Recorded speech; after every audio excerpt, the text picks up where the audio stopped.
Hey guys, welcome back. How's it going, guys? We are really excited about today's vlog. Today we're going to be talking to you about how we save for vacations and also how we do vacations.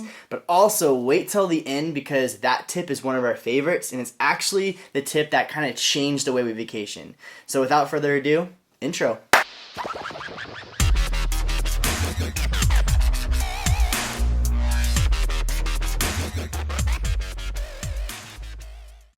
Okay, so today we're going to talk about two different categories. The first one is how we do vacations, and then the second is how we save for vacations.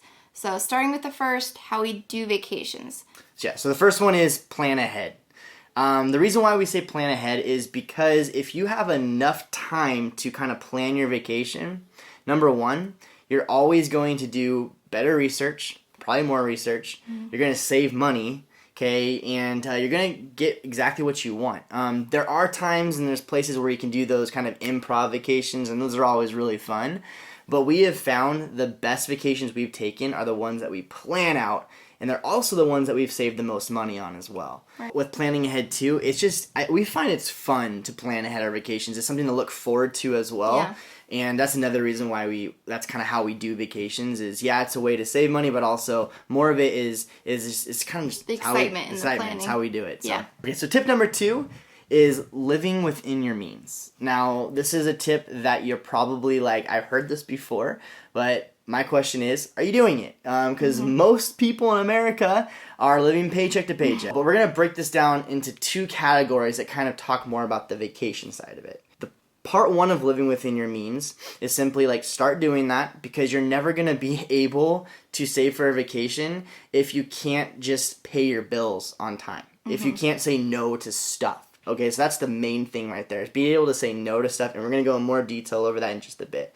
Right. But part 2 to this live with your means is pick a vacation that is within your means.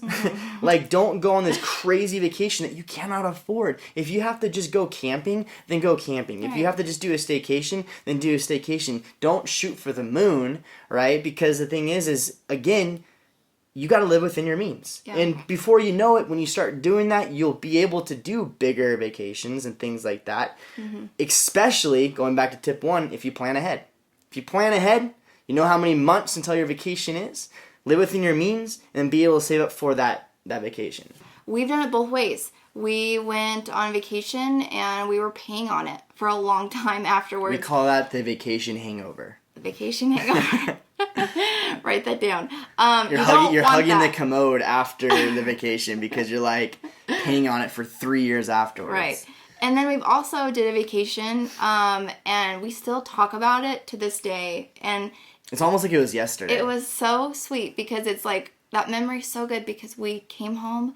Well, it was the first vacation that we actually did it right. Right. That's we didn't owe anything. We came home and everything was paid. We did everything in cash. We saved for it, and it was so cool. We planned ahead. We lived within our means. There was things we could have done, or maybe stayed at a better hotel or this, but we're like, nope, this is what we can afford, and we're paying cash for everything. We're not going to come home to paying, on this trip. That trip is going to end there. And yeah, so it was awesome because it was cool. It was cool because we did an envelope system. Yeah. And this is a way for us to really start learning how to manage money and have a different behavior with money. Right. And so we went to Disneyland and we were there for like 3 or 4 nights. And each day, like day 1, day 2, day 3, whatever, we had money for cash in the park. And everybody doesn't have to do cash, but for us, it was a way for us, like, training our behavior. Like, okay, if there's no more money in this envelope, you don't get a churro. You don't get to go do extra stuff. It was like, here's our money, and we budgeted out. We're like, because we know Disney food's expensive. Like, come on, guys, you know that. But we wanted to eat in Disney. I'm like, we're going to Disneyland. We're not going to go leave the park. Some people do that because it is cheaper, but we wanted to eat in the park. So we're like, okay, so we budgeted how much is it going to be for 2 people to eat in Disney, I mean, she would get all the opening shifts when she was a barista, and she would save all those tips, and it was awesome. But honestly, it was awesome because we came back and we just felt we felt super refreshed because we had an amazing vacation, but the vacation didn't follow us back in a bad way. Right. It followed us back in a good way. Just the memories, not the debt. Right. And because of that, our whole vacations going forward have changed because we're like, yep. That's the way we're going to vacation. That was the benchmark for us right there. And we're like, when we're never going back to basically coming home and paying it off. Never again. Not again. Continuing with how we do vacations is we think about certain things before we go, okay? So number one, we think about like counting the cost. I think sometimes we look at the price of like the hotel or the park tickets if we're talking about Disney or something like that, or maybe if you're going to Hawaii, like the vacation rental or whatever that is, the plane ticket, you know, and we look at those things and we're like, oh, that's only going to be this much money. But then we forget about all the small things. And let me tell you guys, to big things. sometimes those small things are just as much, they add up to as much as the plane ticket, right? And so we have to really count the cost on everything. And so the way we look at it is this. We think about the food, where we're going to be gone, you know, and then we also think about the bills that we're going to come back home to make sure that we have those covered when we're there, and also when we come home, and we have a buffer when we come home.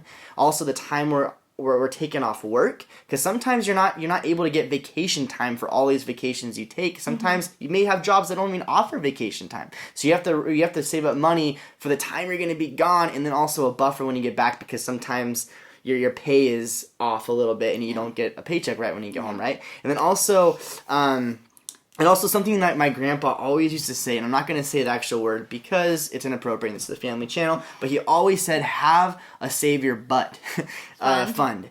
And that is so true. And so when you're doing vacations, make sure you have money that is simply for just those things you forgot. Okay, so that whole first category was how we do vacations. Now we're going to go into how we save for vacations. So how we save for vacations, tip number one, is a spending freeze. Now, the thing is, I used to be against spending freezes because I'm like, hey, we're on a budget already, so there's nothing to freeze. That's where we were wrong. There are so many things that we could freeze. We actually have a video that we'll link below, and we'll have a card up here. And the thing is about this is we saved over $1,000 that month by freezing things. What we did is we said no to a lot of things, and we didn't have any amusement, we didn't have any spending cash. We got creative in the pantry. We had a few things to get us by with kids and making sure that they're okay, we're not starving anyone. But we got really, really creative in what we made and things like that. And we saved over $1,000.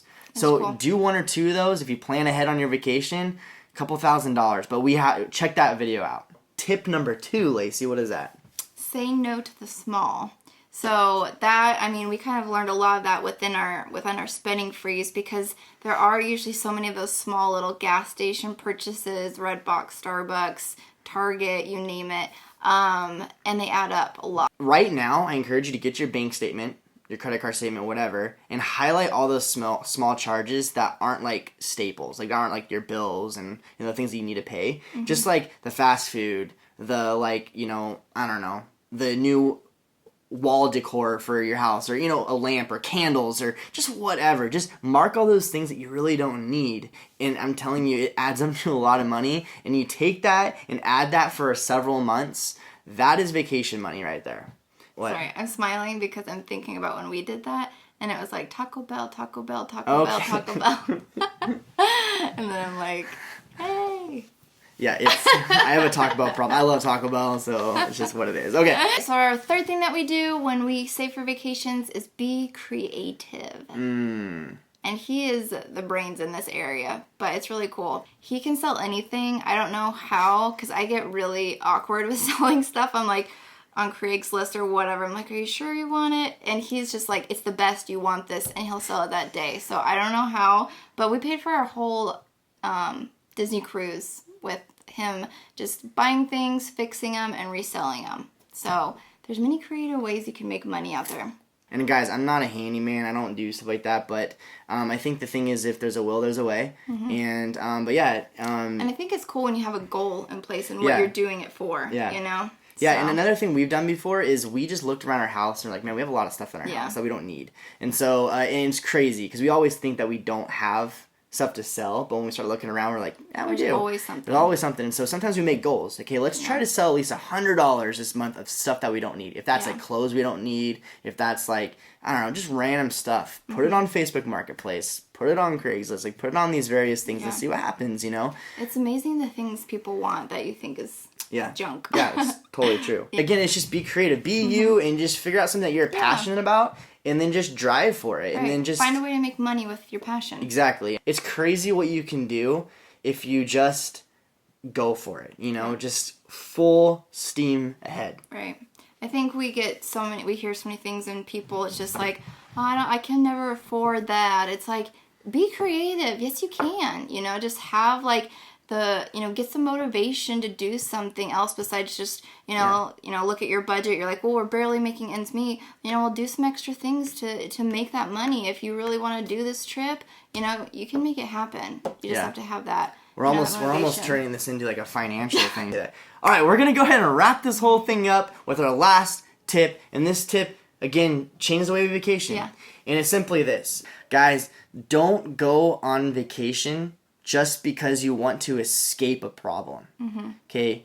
Don't go on vacation because you can't deal with life at home and you feel like if you just can get away, then life will just figure itself out. Because, guys, you will always come back to that problem. Yeah. Okay? And you're not going to feel refreshed because you're going to go away, maybe you forget about it, but you come back and you're just, right when you know it's time to go home, you're like, man, I have to go back and it's going to be annoying and I'm going to have to get hit by this problem, or whatever, if that's family, if that's work, if that's whatever. So we encourage you guys to fix the problem in the home front.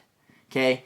Deal with it at home. Get those things figured out, lined out. Don't go on vacations to try to escape. Right. And that makes your vacation so much better because you're going just to recharge. Like, everybody needs to get away. Like, it's a huge thing. We found that just in our life and our busy schedules, like, having something to look forward to have a break and recharge. So when we come back, we're better mom and dad and a better husband and wife and better employee because we feel refreshed. It's not like we're running away from it and scared to come back to life. We're actually we're actually excited to come back from vacation. We're excited to get back in the routine. At the end. Yeah, it's because we're not running away from something. We're not trying to escape from a problem. It's fun. Again, it's fun to escape for life a little bit, to get out of the routine, forget about the having to get up early and do this and do that and do laundry and stuff.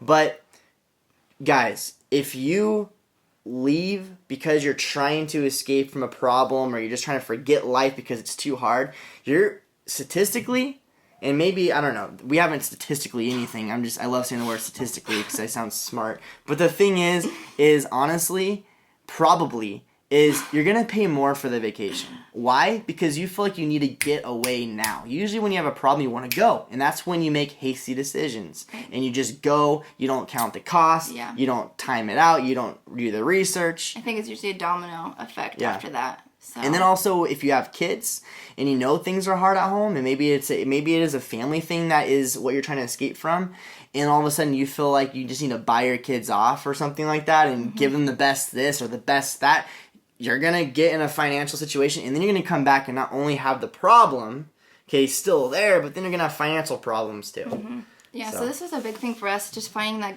just being content and, where we're at, and then, having those times to look forward to get away, to make memories, not to escape. Yeah. All right, guys. Well, that is our how we do vacations and also how we save vacations with a little bit of financial talk inside there. Interweaved and all that kind of stuff. So whatever. We're passionate about finances. We love it. We're kind of nerds with that kind of stuff, but it's cool. So anyway. Is that your glasses? Those are my fake glasses. Anyway, subscribe if you haven't subscribed. Smash that like button and ring that bell. And we will see you next week with our next ourzroll. Bye. Later, guys. So,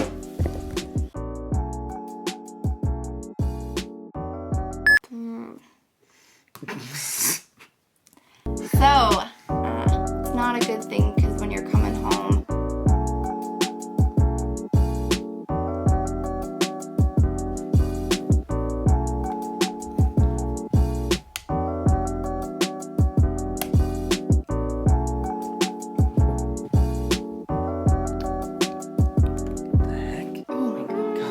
in that spin, like what Lacey.